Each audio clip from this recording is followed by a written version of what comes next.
Wush's screen crackles to life like a faulty hollow feed, pulling us deeper into the perpetual twilight where shadows stretch longer than regrets.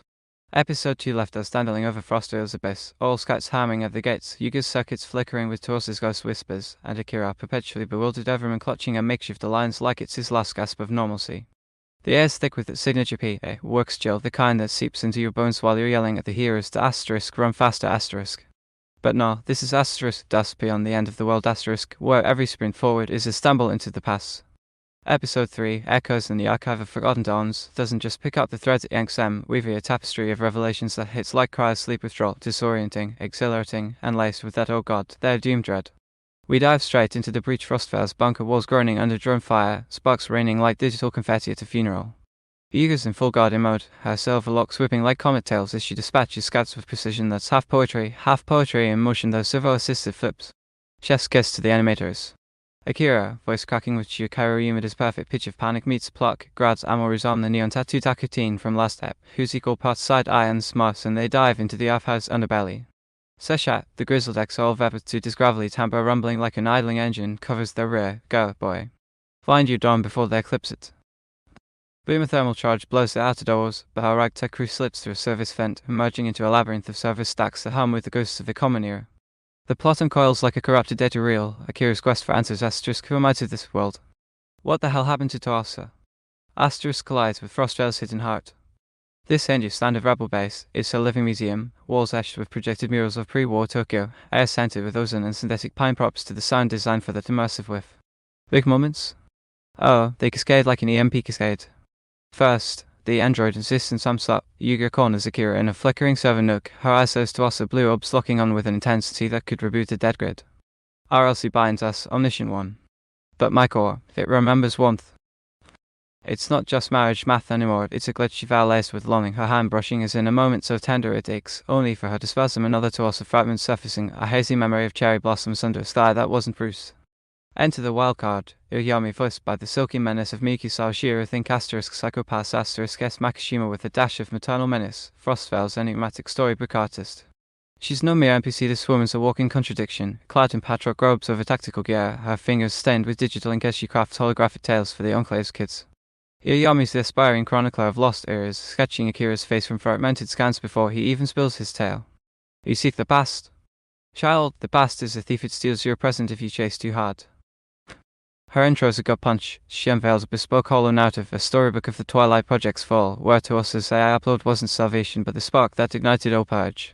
Visuals well animated vignettes of Towasa fleeing assassins, her code fracturing into shards that asterisk might asterisk have birthed Yugure. Akira's hooked, but Yoiyami's got lives. Is she ally, oracle, or old plant? Her gentle nudges lead him somewhere entirely unexpected, a sealed cryo-vault beneath the archive, humming with dormant pods like forgotten lullabies. Key characters deepen in the frost. Amoru's knock softens into reluctant mentorship, teaching Akira to hack basic LC trackers with a jury-rigged neural jacker. That's not a USB port, genius. She's the spark of levity, creeping above pre-war floating rituals while dodging patrols. Sesha lurks in the shadows, his mechanical arm wearing secrets as subtle reveal hints he's Tawasa's indirect architect, burdened by debts to the dusk. And Yugure? She's evolving from sidekick to siren, her glitches painting her as less machine, more mosaic of memories. The vibe? A heady brew of introspective thriller and pulse-racing evasion laughter bubbles and Amoru's eye rolls android wife.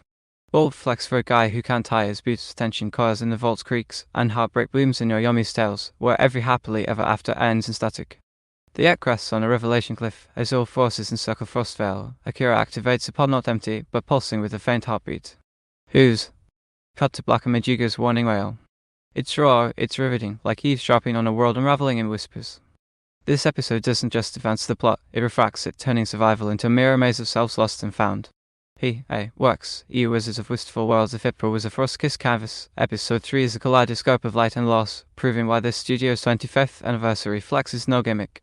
The art style evolves into something transcendent, that indigo ash palette warms with Yoiyami's holographic glows, turning derelict archives into luminous labyrinths where data streams dance like aurora veils. Backgrounds breeze server farms pulse with vein-like cables, etched mural shift from serene secure to scorched skylines and seamless dissolves, evoking asterisk Shirobako asterisk s meta magic but laced with asterisk near asterisk s existential edge. Character designs. Elevated poetry. Yoiyami's flowing robes catch phantom winds in subtle animations, her eyes sharp as shattered code conveying volumes in a glance.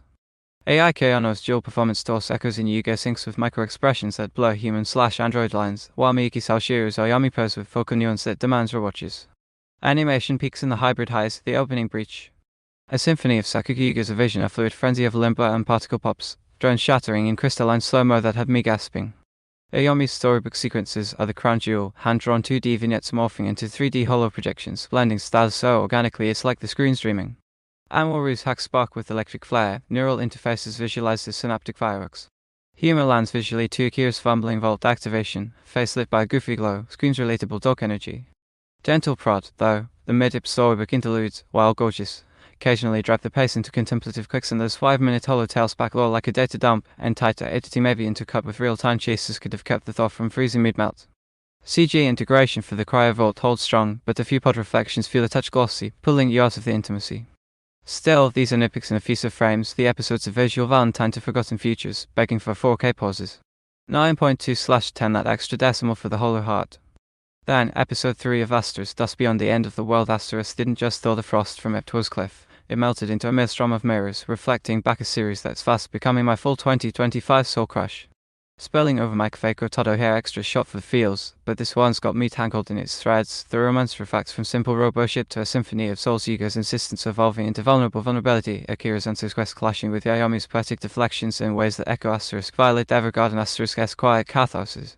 What's obsessing me? The thematic tightrope. OLC is a warped reflection of our algorithm adult hearts. Frostveil is a fragile forge for reclaimed stories. Yoiyami steals scenes her artist's historical vibe adds mythic depth, hinting at arcs where tales weaponize truth. Amoru's banter keeps it buoyant, a punk counterpoint to the pathos. Kind critique. It flirts with melodrama in the glitch flashbacks, Tawasa's petals falling like tears. Poetic, but borders on overwrought, potentially icing at action hands though the vault tease promises escalation. No fatal flaws, just the hunger for bolder swings against the dystopia. Hopes for the horizon. Dive into that pod's pulse sibling. Rival? Towasa echo round 2. And let Yoiyami's stories ignite a narrative rebellion. More Amoru Akira mentorship montages please, and unravel all core before the dust deepens. This clip 0 Pro plus weekly drops. This 13ep Odyssey could cram be a works legacy, a Twilight Requiem reminding us that even in Code's cold embrace, stories and sparks enter. If Ep2's got you reflecting, hit play on the backlog, the unravel's just beginning. Team Yugure's warmth or Yoiyami's whispers. Dish in the replies next lot tastes on the one with the wildest theory.